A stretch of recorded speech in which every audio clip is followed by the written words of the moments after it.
Johan, bienvenue dans cette vidéo, bienvenue aux nouveaux, bienvenue aux habitués encore. Et ouais, je suis avec ma veste aujourd'hui, c'est parce qu'il fait froid, j'ai pas de chauffage chez moi, donc voilà, on fait avec ce qu'on a.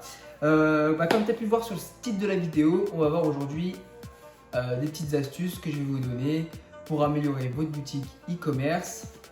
Alors désolé pour ceux qui ne peuvent pas, qui n'ont pas encore lancé leur boutique e-commerce. Je ferai une vidéo complète vraiment à 100% qui durera à peu près 30 minutes par là sur comment vraiment construire sa boutique e-commerce. Ne vous inquiétez pas, je vais tout faire dans les prochains jours. Donc abonnez-vous, n'hésitez pas pour justement recevoir cette notification et pouvoir suivre en même temps les étapes pour la construction de votre boutique e-commerce. Donc on va commencer avec la première astuce que je vais vous donner. Donc vraiment voilà, je parle pour ceux qui ont déjà leur boutique e-commerce et qui veulent l'améliorer. En fin de vidéo, je vais donner quelques applications aussi à installer sur votre Shopify pour optimiser un petit peu votre boutique. Donc on va commencer avec la première astuce. Donc je le dirai dans toutes les vidéos, mais vous le savez, les habitués le savent, les nouveaux je ne sais pas, mais l'important c'est là-dedans, c'est le mindset les gars, c'est la persévérance.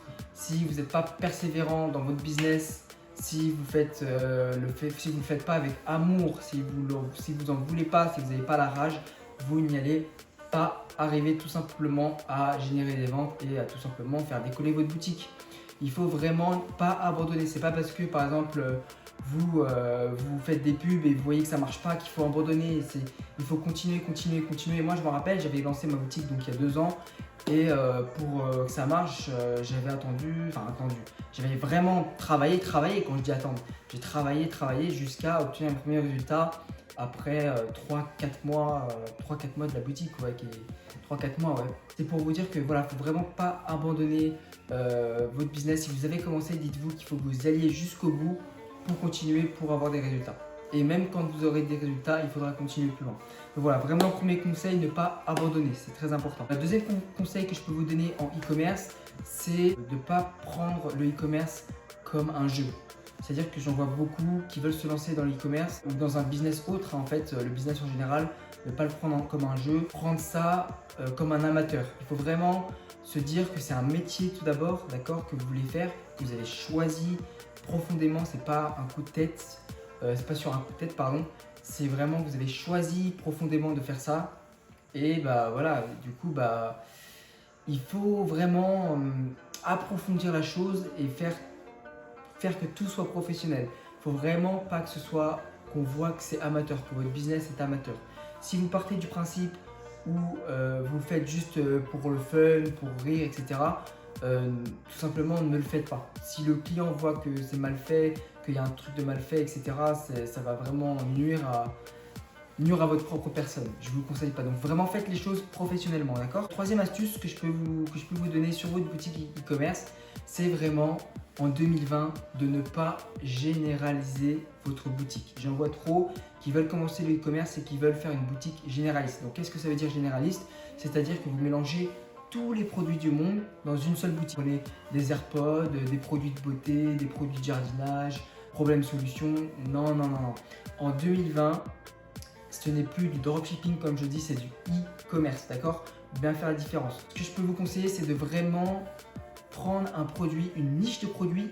Par exemple, on va prendre la niche des maquillages et dans cette niche de maquillage, on va prendre soit le rouge à lèvres, soit les pinceaux, soit etc. Vraiment se spécialiser dans une niche, prendre un produit qui est dans une niche carrément. J'avais lancé une boutique où j'avais pris justement la niche des animaux, mais dans la niche des animaux, je me suis encore plus spécialisé. J'ai pris les jouets pour chiens, d'accord? Si je pouvais encore aller plus loin, je pouvais prendre des jouets pour chiens qui étaient malades, pour chiens qui étaient si. Vous voyez ce que je veux dire? Il faut vraiment en 2020 se spécialiser que sur une chose. Et là, vous allez me dire, mais oui, mais il y aura peu de produits. Je veux dire, c'est pas parce que tu as 8000 produits sur ta boutique que tu vas faire 3 millions de chiffre d'affaires. C'est vraiment le marketing qui compte. Généralisez pas votre boutique, faites une boutique spécialisée dans une niche, d'accord? C'est très important. Vous choisissez un produit qui est dans une niche et qui est spécialisé dans la niche. Alors, quatrième astuce que je peux vous dire, donc voilà. C'est une fois que vous avez lancé votre boutique, vous voyez que vous n'avez pas de vente, que vous avez beau faire toutes les pubs, etc.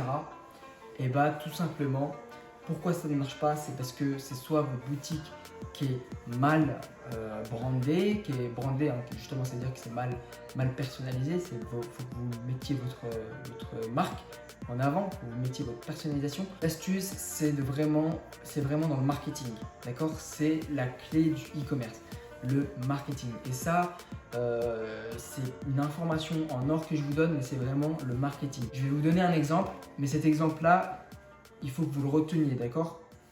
Utilisez la méthode CAP. Comme j'ai appris, j'ai fait des études en e-commerce et j'ai appris cette méthode.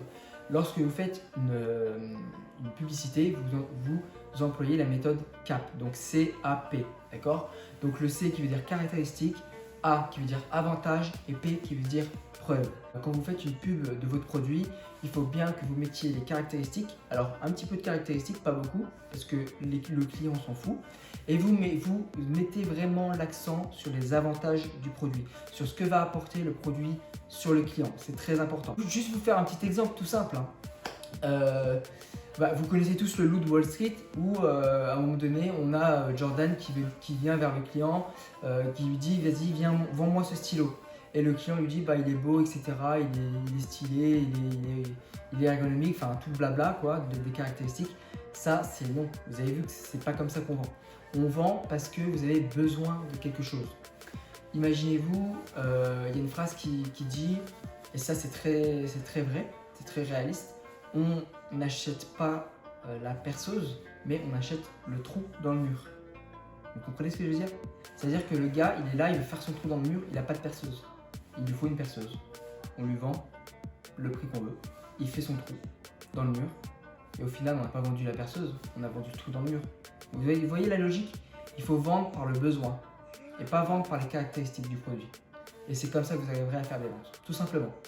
Tout simplement. Donc après, ce qui accompagne ça, c'est bien sûr la théâtralisation de la boutique, marketing aussi, d'accord, de votre produit, de votre fiche produit, etc. Donc voilà, vraiment utiliser la méthode CAP, d'accord, caractéristiques, avantages, preuves, pour votre marketing. C'est très important, avec des images bien sûr. Cinquième tips que je peux vous dire pour améliorer votre boutique e-commerce, c'est vraiment, mais ça c'est, je pense qu'il y en a beaucoup qui le négligent, mais le SEO c'est très important. Alors qu'est-ce que le SEO? Un terme en anglais qui veut dire Search Engine Organization. Alors qu'est-ce que c'est? C'est toutes les techniques de mise en œuvre pour améliorer la position de votre boutique sur Google, d'accord? Donc qu'est-ce que vous allez faire pour améliorer justement la position de votre boutique sur Google? C'est créer des articles de blog, faire du référencement SEO sur vos fiches produits, etc. Et ça va vous amener du trafic gratuit sur votre boutique. Et ça, c'est réel. C'est que si vous prenez en compte ça, je peux vous garantir que vous aurez des clients gratuitement sur votre boutique. Vous aurez plus de trafic sur votre boutique. Alors, ça ne va pas faire aussi du jour au lendemain, c'est-à-dire que voilà, c'est le temps que Google apprenne à connaître votre boutique, ça va prendre des mois et des mois, d'accord? Donc, plus vous créez une bonne optimisation du SEO, et plus votre boutique attirera du trafic sur votre boutique, d'accord? Donc voilà, je ne sais plus si on est au 6e conseil ou au 5e, je ne sais plus. Mais en tout cas, prochain conseil, ce que je peux vous dire, c'est vraiment de cibler correctement votre clientèle. Il y a trop de personnes, de dropshippers débutants qui ne ciblent pas les bonnes personnes et donc n'ont aucune vente, ce qui est normal. Pour cibler une bonne personne, je veux dire par là que en fonction du produit que vous vendez sur votre boutique, vous allez cibler les personnes correspondantes sur le bon support. C'est très important. C'est-à-dire, je m'explique, si vous vendez, par exemple, imaginons que vous vendez des produits pour femmes, des habits jeunes femmes, etc. N'allez pas vous placer sur le réseau social Facebook, là où il n'y a majoritairement que des, on va dire, vieilles personnes qui sont dessus. D'accord? Les jeunes sont... Il faut savoir où sont les jeunes, il faut vous poser les bonnes questions. Où sont les jeunes par rapport à votre produit? Ils sont sur Instagram, d'accord? Les jeunes filles sont sur Instagram. Il y a beaucoup de filles sur Instagram. Il faut que vous alliez cibler votre produit sur Instagram, d'accord? Ça, c'est très important. c'est comme ça aussi que vous ratez de belles ventes. Alors maintenant, je sais que Facebook et Instagram se sont associés, d'accord? Donc l'un a racheté l'autre, je ne sais plus qui. Je crois que c'est Facebook qui a racheté Instagram.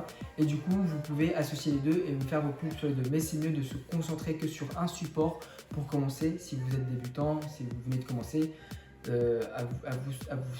à cibler vraiment sur une seule partie, d'accord? Un seul support, pardon, donc Instagram. Si par exemple vous vendez des trucs, je sais pas, des produits problèmes solutions pour mal de dos, pour les personnes qui sont vieilles, etc. Là, vous allez plutôt vous concentrer sur Google ou Facebook, d'accord? C'est là que sont les personnes, on va dire, un peu plus âgées. On peut arriver justement à la dernière partie, la partie des applications. Donc, on va commencer. La première application que je vous conseille d'installer, c'est bien évidemment l'application Product Review. Qu'est-ce que l'application Product Review? C'est l'application qui vous permet de mettre en place des avis clients sur vos produits. Ça, c'est très important. Je vous conseille une application qui vous permet d'envoyer des SMS en automatique pour vos clients. Et bien sûr, c'est payant, hein, mais c'est pas très cher. Ça doit être dans les 7 euros, quelque chose par là, 9 euros par mois. Voilà, en plus de votre abonnement Shopify à 34 euros, à 30 euros, pardon. Le conseil, c'est l'application SMS Bump Marketing and Automation, d'accord? Marquez juste dans l'App Store de Shopify SMS Bump, d'accord? Et vous l'aurez. Voilà, très important. Je vous conseille aussi une application d'email marketing qui est très importante pour les abonnés qui sont renseignés leur adresse email pour les newsletters. Ça, c'est très important. Tous les mois, toutes les semaines, d'informer vos abonnés pour par exemple des nouveautés sur votre site, etc. Ça, c'est très important. Donc, je vous conseille l'application Klaviyo Email Marketing. D'accord? Klaviyo, ça s'écrit, je vais vous le mettre quelque part par là. K-L-A-V-I-Y-O. D'accord? Une application aussi qui vous permet en fait